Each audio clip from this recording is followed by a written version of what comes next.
A new name for offensive coordinator possibly has emerged. We'll talk a little bit about Brennan Marion from UNLV, the creator of the Go offense. That doesn't sound like Kirk Ferentz today.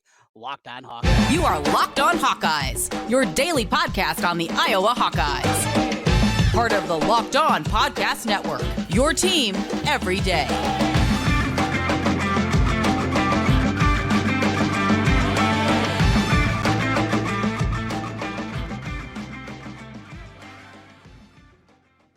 Hey, welcome in. I'm Trent Condon, and this is the Locked On Hawkeyes podcast. Thanks for making Locked On Hawkeyes your first listen every day. We're available wherever you find podcasts. You can also find us on YouTube. While you're there, make sure you hit that subscribe button. Helps us get in front of more Hawkeye fans. Today's episode is brought to you by Jase Medical. Empower yourself when you purchase a Jase case, providing you with a personal supply of 5 antibiotics that treat 50 infections. Get yours today at jasemedical.com. That's JASE medical.com. Well, it has been a long road as Iowa continues to search for an offensive coordinator. As we go back now, well over 2 months until the firing, of Brian Ferentz was announced. It's been a long winter, and as we're digging our way out of it, day 78 of the search here today. But the potential that we have a different name, a different look, and a different kind of conversation about this offensive coordinator job and ultimately what it's going to be, and if Kirk Ferentz, how willing he's going to be to make some changes. Now, we have talked about a lot of the tried and trues here. We've talked about, obviously, the breakdown between Paul Chryst and Joe Philbin, the two names that have been the most prominent, and also the two names that certainly make the most sense when you're talking about Kirk Ferentz. Those are two guys that are older, old school, certainly aligned philosophically with what Iowa football wants to do and what they've done over the last quarter century. All those things make a whole lot of sense, and the transition would not be significant. We brought up some different names. We brought in the Army offensive coordinator, Matt Drinkle, who has connections back to the University of Iowa. He was a student assistant here. We've talked about a myriad of different names, ideas that have come up. South Dakota State's offensive coordinator that now is going to be going to Northwestern. We brought up Ludwig from Utah, just on and on. We thrown out a bunch of names and a bunch of different ideas. And one of the names that was just mentioned in passing, this was probably a month ago, was Brennan Marion. So he is the offensive coordinator at UNLV. And you look at what they do and you look at the success that they had this year. This is a team that made one of the biggest improvements in college football this past season. They did it with an offense that had something that might be a little bit scary from what we've seen over the last 20 years, we say, a quarterback that can move. But it's the go offense. And when we talk about what Iowa's going to do going forward, what Iowa potentially can do, and what kind of evolution they're going to be this season, we know they're not going to go spread. Look, this is just not part of the philosophy of Kirk Ferentz and the way that he wants to have offensive football. Now, there's change. There's different things that you can do, but ultimately, this is going to be about physicality, right? Not going to be playing patty cake football with Kirk Ferentz. That's not the way things are going to be done. You got to be able to run the football. And you hear go offense, you think, oh boy, here's another one of these things. The run and shoot. What's going on here? Spread, those get not. Though there are spread elements to the go offense. This is what it is. This is from Brennan Marion's book. He is the creator of the go offense, and he has had success at every single one of his stops running this. In short, the go offense is an up-tempo one, specifically designed to run the ball downhill.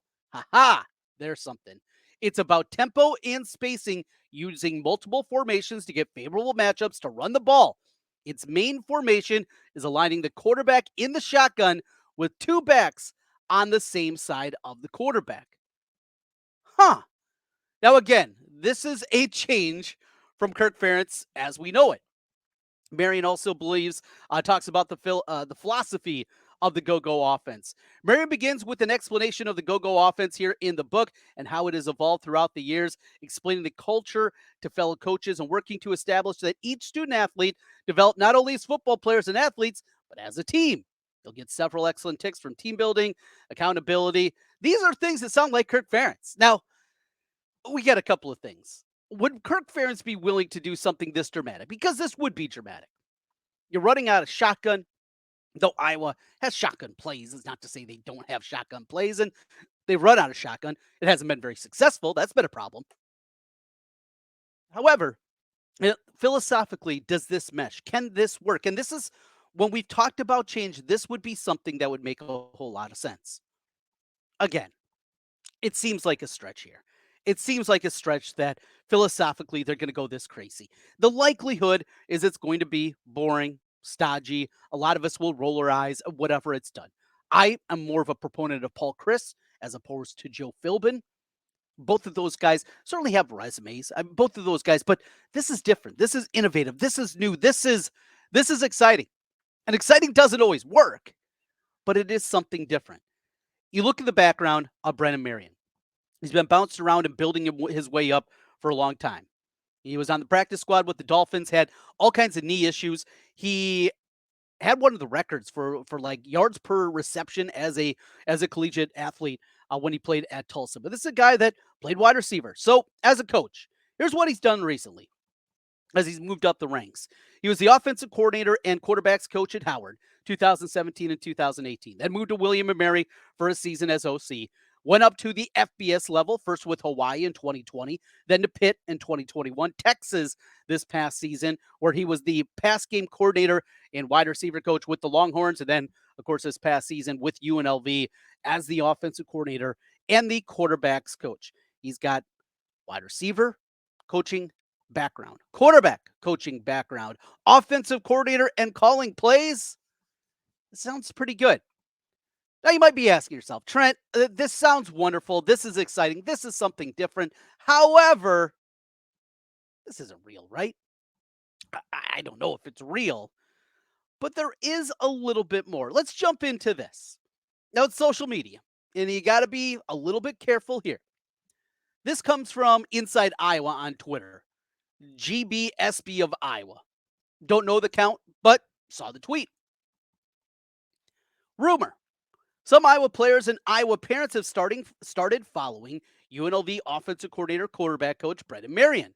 We have a home run, 2-for-1 hire, something to keep an eye on. Continues in another tweet. This includes Deacon Hill, Marco Lyoness, defensive back commit Jalen Watson, and a few more players. Roy Higgins has also started following him. Add Jacob Bostic to that list. Something is brewing in Iowa City.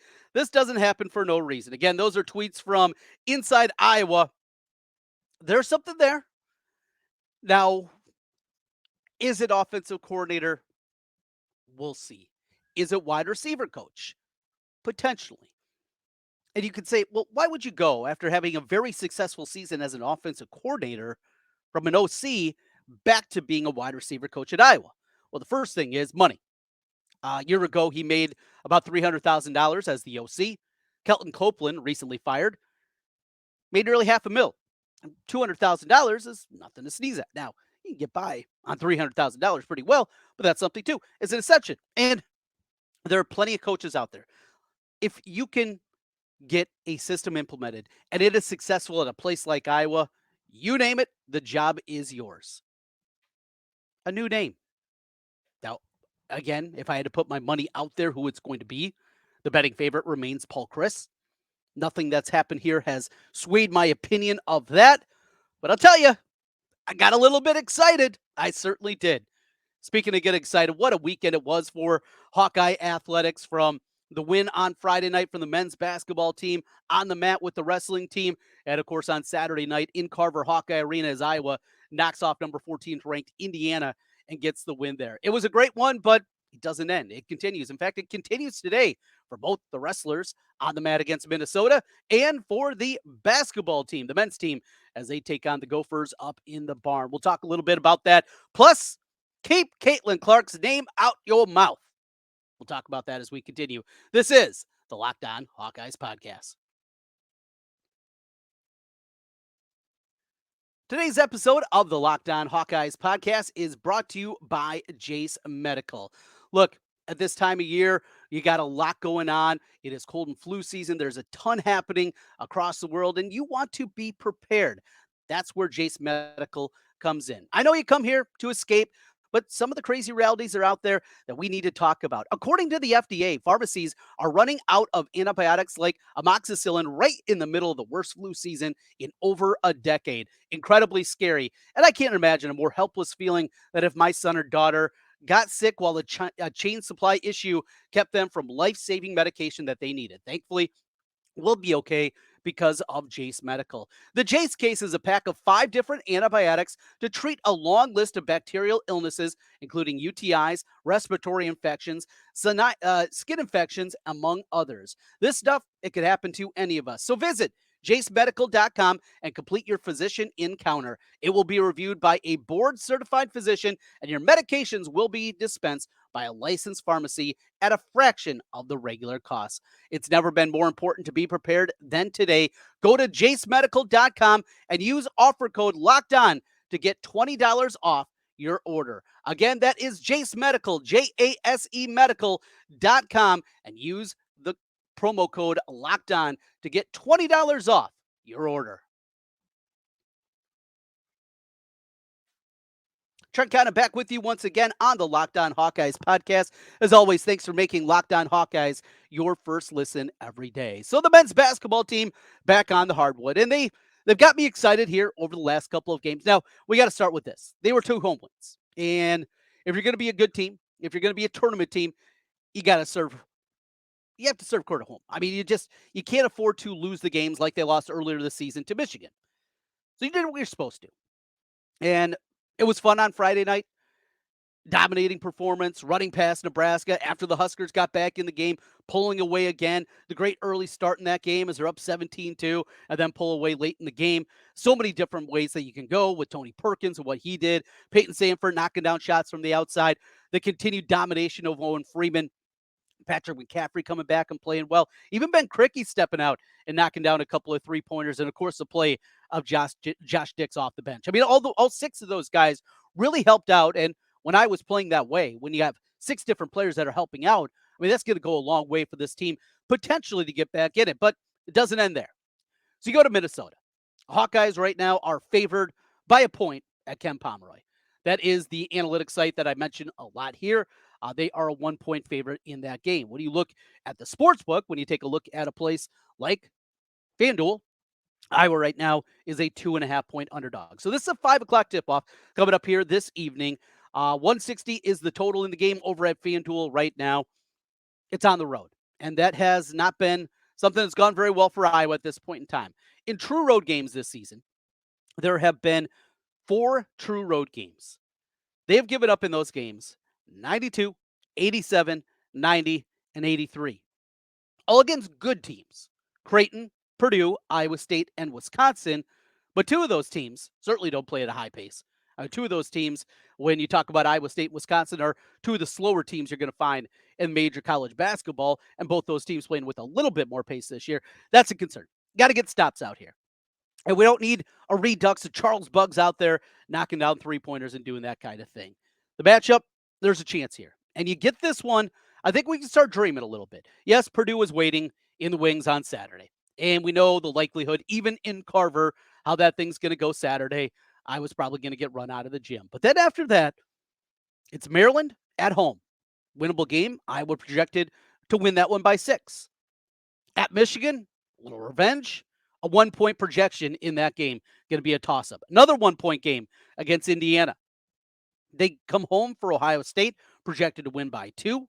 After that, they're at Penn State yet, projected to win that one. And then they get Minnesota again at home. It's not crazy here, folks.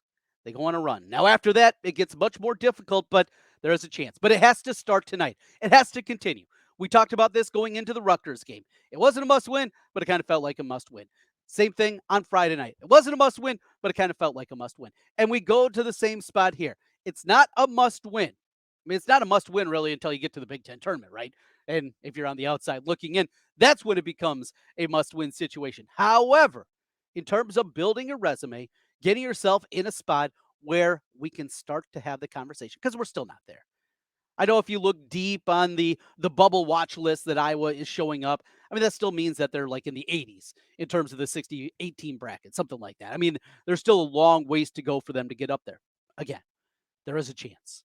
get a road victory here against Minnesota, we can start dreaming a little bit more. And the chance is real. This Minnesota team, I think, is playing better than a lot of people anticipated this year. They're 12-4 in the season. They got beaten a tough one Friday night themselves against Indiana, but they went to Michigan and won. They beat Maryland so far this year. They got to win against that Nebraska team that we saw. Lost at Ohio State, lost in the non-conference to Missouri and San Francisco. They're okay. They're getting better. They're young. Garcia's still around. You remember him from the last couple of years, but they got guys like Elijah Hawkins, who came in from Howard. He's played really well this year. Mikey Mitchell, Cam Christie, who's a freshman. So this is a team that's not going to, it's not that they're just going to be wow you. That's not what this is. They can knock down some shots. They can do some of those things. All of a sudden, you get in a problem. You look at what they do offensively. Effective field goal percentage, very high. They get good shots. They get the ball inside. Ben Krikke has got to be better defensively. Owen Freeman has got to be better defensively. A couple of times that he reached out there. One final thing, though, on men's basketball I do want to talk about, and that is Fran McCaffery. As Fran goes out there and picks up the win on Friday night against Nebraska. And after the game, he was, Brian Butch, I believe it was, from Big Ten Network. I talked to him after the game and the post-game little court interview that they do. And it was mentioned to Fran McCaffery that he had tied Dr. Tom Davis for career victories at Iowa. And his response, I thought, was excellent. Quote, Coach Davis is somebody that I've known for a long time. Always admired not only his coaching style and his success, but more importantly, the kind of person he is. He's always been incredibly humble, and he was so kind to me when I got here and when I got this job. We've remained friends. Just to be discussed in the same conversation with him is something that makes me incredibly proud, unquote. Fran McCaffery has become, unfortunately, a divisive guy inside the fan base. You have the antics on the sideline. You have where he goes from 0 to 100 in a snap of a finger. That's always going to be a part of it. You have the successes that he has had, and also the lack of success in the NCAA tournament. He has got Iowa basketball back to what it was during the 90s. And until the final run of Dr. Tom, this is what they were. Make the tournament, maybe win a game, and then get bounced in the round of 32 and couldn't break through. Yes, they broke through in that final season, but he has delivered. Over the last 6 seasons, Iowa basketball is back to that. And that's really good. And this team, well, I'll be honest, a year ago, when they lost that game to Eastern Illinois, you lose that game to an outfit like Eastern Illinois, I thought the season was over. I really did. And it continued after that. They lost 2 more games. They lose to Nebraska and Penn State back-to-back. We didn't know what Penn State was going to turn out to be, and a really good basketball team by the end of the season. They're sitting there at 0-3 in the Big Ten. You have a loss against 347th ranked Eastern Illinois, and you think this thing's over. And they found a way. You come to this year. All right, there's no more Chris Murray. You don't have your All-American candidate. This team looked lost, befuddled, no chance. And though I don't believe eventually they're going to be still a tournament team, they have a path to get there. And again, that's incredible. It really is. From what they were at the beginning of the season, losing to Purdue, losing to Michigan, you're 0-3. We'll see if they can dig out of it. But if he can even get this team to 9-10 wins in the Big Ten this year, even if it doesn't eventually end in an NCAA tournament appearance, that's a great coaching job. I like Fran. I like his style. I like the way that they play offensively. It's exciting. I know the fan base is out. And I know a lot of the discretionary income for a lot of people this year has gone to the women's team and the final go around for Caitlin Clark. I get that. But we also have to remember what we have. I think most of us sat through the Todd Licklider era. It wasn't fun. It was awful. It was a brutal style of basketball. Not only was it bad basketball to watch, the team was bad on top of it. You can trick yourself into saying, hey, you know what? This is pretty good when you're winning games. When you're playing an ugly style and then you're losing games on top of it, it sucks. You go back to Steve Alford. As unlikable a figure has made his way to Iowa City in a really long time. He wasn't a good person. He wasn't a good guy. He was an okay basketball coach, but there were other things. The pandering, Pierre Pierce, so many different other things about it. And then people inside the athletic offices that had to deal with them on a day-to-day basis, many of them not with the most positive things to say. It could be a lot worse. I know there are things with Fran that do upset you. I know there are things that you would like to see a little bit different. Fran is who he is. It's not going to change at this point. We do have to realize we do have a pretty good basketball coach. He's won a lot of games. He's brought a lot of successes. We all want to see that run to the Sweet 16. We all want to see them in the second weekend. We all want to see more from the program. More, it's difficult. And there's breaks that can happen, and there's opportunities. And when you miss them, it stinks. But also, don't forget, you got a pretty good one there in Fran McCaffery. We wrap things up. Speaking of that women's team, yes, they are back at it coming up this week against Wisconsin, and then a road trip to Columbus to take on the Buckeyes. We're going to talk about Caitlin Clark and how she's broken the brain of a couple of pretty significant figures in women's college basketball. We'll do that as we continue here. This is the Locked On Hawkeyes podcast. Today's episode of Locked On Hawkeyes is brought to you by FanDuel and the FanDuel Sportsbook app. Well, right now, as we make our way through the NFL playoffs, FanDuel has got you covered with an incredible deal right now. Still time for you to get on the action with FanDuel. It's America's #1 sportsbook. Right now, new customers, you're going to get $150 in bonus bets guaranteed when you place a $5 bet. That's $150 in bonus bets, win or lose. The app, super easy to use with so many different ways to bet. Live same game parlays. That's right. Same game parlays before the game and also live as they're happening. Find bets in the new Explore tab. Plus, you can make a parlay in their Parlay Hub. It's the best way to find the most popular parlays that are out there. You got famous people, you got handicappers, you got people put their parlays together, and you can find them all. Plus, just people like you and me out there on the Parlay Hub, and so much more at FanDuel Sportsbook. So visit FanDuel.com/lockedon and make your first bet an easy one. That is FanDuel.com/lockedon. FanDuel, official partner of the NFL. Trent Condon back with you one final time on the Locked On Hawkeyes podcast. As always, thanks for making Locked On Hawkeyes your first listen every day. Your team every day. That's what we do here on the Locked On Network. And let's get into it. Over on the women's side of things, as Kim Mulkey, I'll look like an idiot, as always. Kim Mulkey is, speaking of people that are not very likable, as we were talking about Steve Alford a little bit earlier in the program here today. Kim Mulkey, the look, fine. She wants to wear feathers. She wants to wear flashy outfits, whatever. Not for me, and it's all good. Don't care one iota. Now, am I going to laugh at it if I think it looks stupid? Sure. But I'm not going to tweet about it. Not going to talk about it here. Do your thing, lady. All right? You're going to do that. But her as a person, and look back at some of the comments that she's made about some of her former players, about people like Brittany Griner and many others. She is very easy to dislike. Of course, we have our own set of dislike for her in the state of Iowa after what we saw in her just histrionics on the sideline, looking like just an absolute idiot. Just looking like the most deranged coach that you're going to find. Begging, pleading, whining, on the floor, nonstop. Now, the referee crew, as we found out, that was very bad. That was not ready for prime time and struggled in that championship game. She bullied them. She did.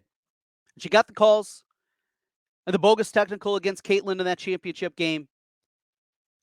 But seeing them lose yesterday, and it's crazy. I mean, you got the Packers-Cowboys game starting up, right? I'm watching the game and getting ready for it, and one that I was just excited for. I didn't have a rooting interest. I was just excited, and hopeful we were going to finally see a good NFL game. Of course, didn't get that as the Packers blew them out, but that aside. So this is happening, and yet it's coming down the wire as LSU, fresh off the comments from Kim Mulkey, just that despicable human being. Kim Mulkey makes the comments, well, we don't have girls that shoot the ball 40 times like some other programs out there. It was another shot at Caitlin Clark. And we saw it a week ago with Don Staley and these jealous old women that, I don't know, can't handle the success of Caitlin Clark. They don't like the notoriety. She's building their sport up. I thought somebody put it incredibly well. She's doing things that they haven't been able to do in decades inside the sport. And maybe that's what upsets them. But whatever it is, it's another terrible look. It shouldn't come as a surprise from either of them. Now, Mulkey, what she said on the surface was wrong. Caitlin Clark's never taken 40 shots in a game at the collegiate level. She averages 22 shots per game. She leads the country in scoring, in assists. She is the all-time leader in assists in the Big Ten. It's just a dumb comment from a dumb person, and that's what she is. She really is. And all she can think about is herself, her program, which is part of herself. But that's it. When players move on, and if there's any kind of disagreement, she shoves them to the side. She's a bad person. So don't let her comments sway you. Just sit back like I did on Sunday. And instead of being locked into Packers Cowboys, flipping back and forth and watching her lose and seeing her plead on the sideline and just that smug look that's on her face get wiped off. And let's hope we get another shot against LSU. Better, who knows?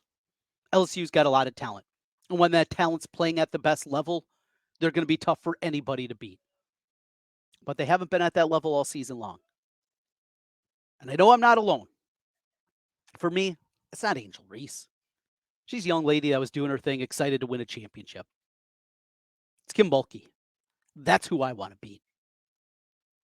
And wipe that smug look off her face. And she'll have an excuse because she always does. And she'll make it out to be something different because that's the way that she's wired. Let's put another L on her. That'd be a good thing. Caitlin, keep doing your thing. Keep the excitement going. Should be an easy one coming up on Tuesday against Wisconsin. You hate to say that, but it's honest. Look, Wisconsin hasn't won a game against Iowa in decades. The domination in this series has been incredible. We saw Iowa go up there to the sold-out Kohl Center, 10,000 more people in the stands than what they average to watch Caitlin Clark. This one will be back at Carver. Environment's probably going to be a little bit different than it was Saturday night against Indiana, but that's going to be great to see. And then, of course, the big road trip and a road trip to Ohio State. Only a couple ranked games left on the schedule. Only 3 teams in the Big Ten coming into Monday when the rankings are going to be released have been out there. But something to keep an eye on there, and we will continue to break it all down here on Locked On Hawkeyes. Speaking of that, we will be back with you into your feed late on Monday night into Tuesday with an instant reaction podcast. Will we hear anything more on the search for an offensive coordinator? We will see on that front and break down Iowa, Minnesota, both on the mat and on the basketball floor from this evening. As always, thanks for making Locked On Hawkeyes your first listen every day. Hey, also want to let you know right now Locked On has launched. It's the first ever national sports 24/7 streaming channel on YouTube. Locked On Sports Today is here for you 24/7, covering the top sports stories of the day with the local experts of Locked On, plus our national shows covering every league. Go to Locked On Sports Today on YouTube and subscribe to the first ever national sports 24/7 streaming channel. While you're doing that, make sure to hit subscribe right here on Locked On Hawkeyes. 5-star reviews if you're on the podcast side. Always appreciate all of you. We'll talk to you again after the Hawkeyes and the Gophers coming up tonight. Thanks for being with us. This is the Locked On Hawkeyes podcast.